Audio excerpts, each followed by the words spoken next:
Hey, happy Yom Kippur. You probably most of you don't really have the first clue what Yom Kippur is, and I wouldn't blame you if you didn't. I didn't know what Yom Kippur was either until just a few years ago. Yom Kippur is today, October 5th. It's actually a Jewish holiday.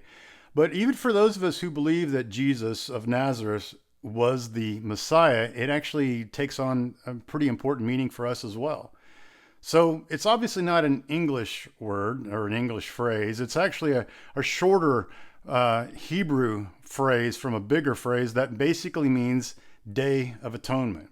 And for the Jews, it was like a pretty big event on their Jewish calendar, probably actually the biggest event in the entirety of their whole Jewish calendar. Yom Kippur was started off by a day called Rosh Hashanah, which began a 10-day event of basically getting your life straightened out with God.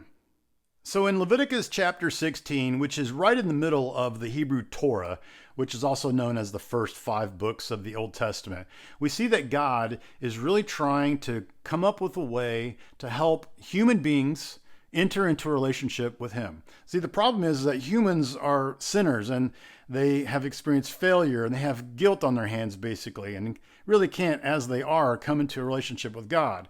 Because since God is not guilty and he doesn't have sin, he's actually holy, we've kind of got like an oil and water scenario going on here where they don't just naturally mix. In order for God to make things, okay and right for this relationship to happen, he's going to have to cover the sin or kind of bridge the gap, or as we say, atone for human beings' failures. As I mentioned earlier, this whole 10-day process, this event that takes place, for those 10 days, the Hebrews are basically trying to stay away from stuff that typically would trip them up or cause them to sin, and really trying to focus very hard and very diligently on trying to get right with God. Because all of this is going to culminate into the final day, which is the Day of Atonement, Yom Kippur.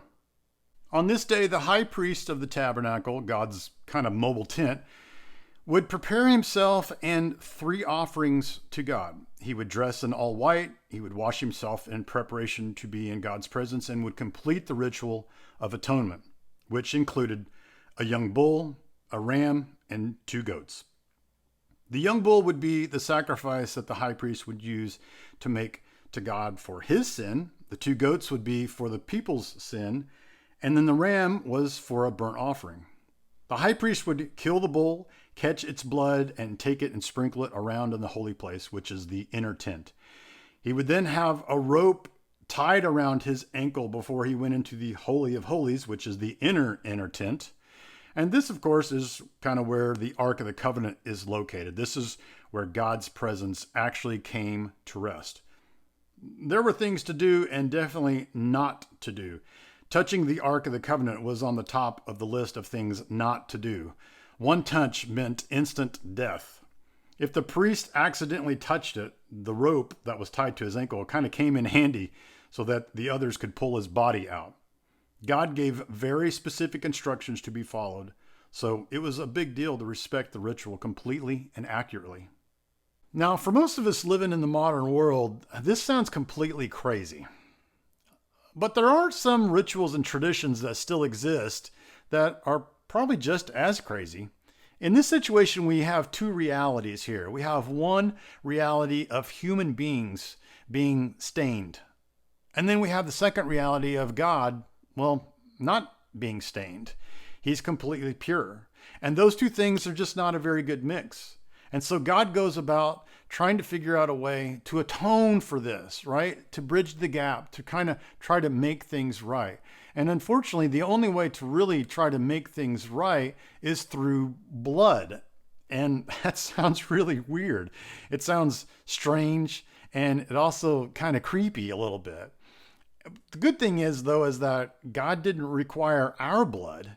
Unfortunately, for some poor farm animals, their blood was spilled for our benefit, for the benefit of all humankind, to help make us clean enough. Blood is important.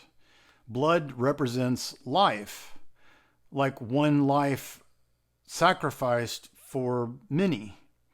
In the book of Hebrews in the New Testament, Hebrews is kind of more like a letter that's been written to the descendants of the Jews in Leviticus. Hebrews kind of spells out that the Old Testament ways of atonement were actually completely solved through Jesus, the Messiah.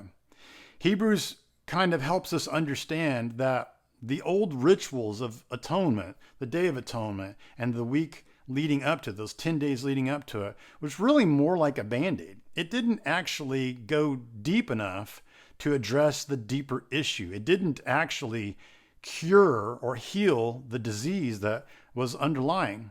So really, it just covered. But Jesus, though, Jesus actually goes to the real Holy of Holies, into the throne room of God, and he stands as the true priest on our behalf. Hebrews 9:12 says, "He did not enter by spilling the blood of goats and calves. He entered the most holy room by spilling his own blood. He did it once and for all time. And in this way, he paid the price to set us free from sin forever." That, my friends, is pretty great news. We don't have to deal with bloody sacrifices and rituals anymore. We have a true priest who went to God on our behalf, and he solved the problem. He cured the disease. You know, having full atonement with God through Jesus is really just the beginning, though. It's just the beginning. I mean, God didn't atone us just so that we can go and live life the way we want to live life, make as much money as we want, and focus on our careers and just enjoy things here on earth. You know, blood means something, and blood equals life. The blood that Jesus spilled on our behalf became our blood. And through this atonement, we now get an invitation into something much, much bigger, which is the mission of God.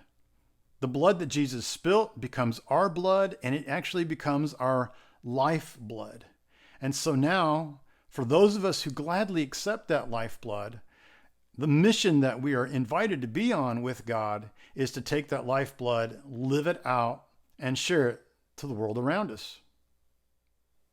So, speaking of that, starting today on Yom Kippur, a great day, a friend and I have decided to open an online community for those who are interested in being God's lifeblood and to live that out in everyday life. Messiah People is an online village that lives on the platform of Discord. It's a place for believers and followers and students of the chosen one of God, Jesus. And this place will be a place of learning and a place of encouragement and of support and camaraderie. So if you are interested in something like this, something that maybe you've been searching for a while, a place to meet other people just like you, a place where you can be encouraged and supported and enter into conversations of being the lifeblood, then I want to encourage you to go down to the descriptions down below. There's a link there that will take you to a website, a page where you can learn more, and you can also request an invitation. So again, happy Yom Kippur.